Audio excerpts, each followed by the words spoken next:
So the goal of my Genius Hour project was to go take my singing teaching into a different format and putting a YouTube channel that's based on different videos, different tutorial videos on how to sing. It was really interesting to kind of take that student element of a singing lesson out of the product. One of the main reasons why I wanted to create a YouTube channel was to get my name out there when I do eventually want to start opening up my studio in order to start teaching with students. And I wanted to have something that I could show as an explanation or an example of my knowledge and of how I teach, what I find is important for singing. Since I've moved to St. Catharines a year and a half ago, I set up my studio. I had all intentions of opening up my own studio and never managed to actually get to the point where I opened my own studio.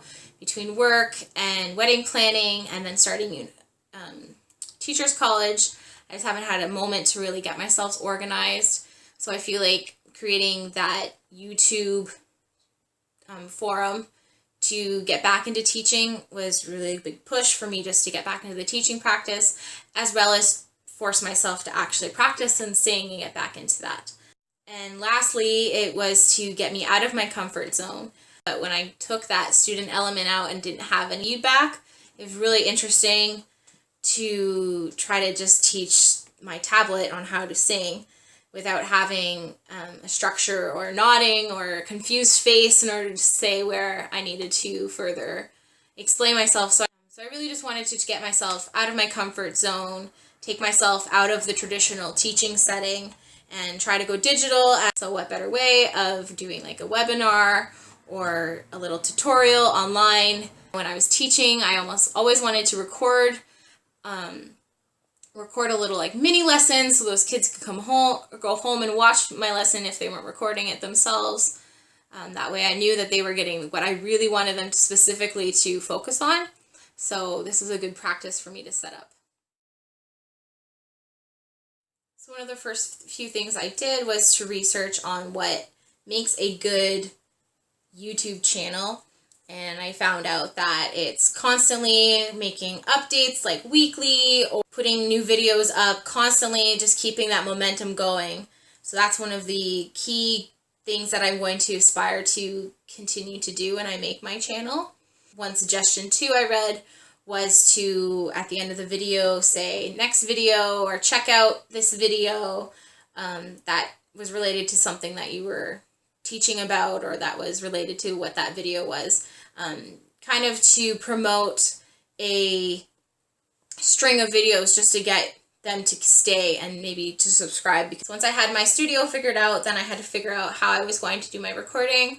I decided to use my tablet. I figured out where I was going to put my lights, what the best lighting was for the tablet, where I was going to put my tablet. I had a little bit of an unorthodox method. I don't actually have a very good tripod for that would fit my tablet, so I made a little concoction with a chair and my coffee table. So I moved that around while I was recording. So that was a little bit of a challenge, but I improvised.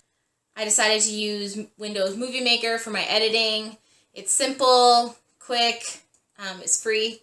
If I am going to continue on with this, I am going to use a little bit more of a professional program, but Movie Maker worked fine for what I needed it for. And finally, I knew I needed to use Photoshop in order to make a logo for myself that was professional. So speaking about picking a logo, that was my next step, was I had to choose my name. So I wanted to find something that was going to be professional, yet catchy. I kind of wanted it to include my name. And then I came up with Sing Away with Mrs. Day. So this is my logo that I've designed. And I also made the music note as part of the title or the name, but I also wanted to have some type of icon that could be part of the brand. So the next step was to brainstorm what I actually was going to make videos about. So in order to do that, I made a brainstorming chart and just wrote down any and every word that I could come up with of singing elements and lesson elements based on what I was taught, what I learned when I was doing some private teaching and when I was assistant music directing. So I wrote down anything I could possibly come up with, and then from that I selected main points that I really wanted to make a few videos on that were based more for like the beginner singer, which is usually what I was working with when I was doing private lessons. Most of my students really needed a lot of beginner instruction, so I just really focused on the main points. So I based on breathing, I wanted to focus on. I wanted to focus on vowel production and how to properly warm up your voice, as well as how to learn a song correctly. So these are the things that I really wanted to focus on and make my first few videos for my tutorial channel on.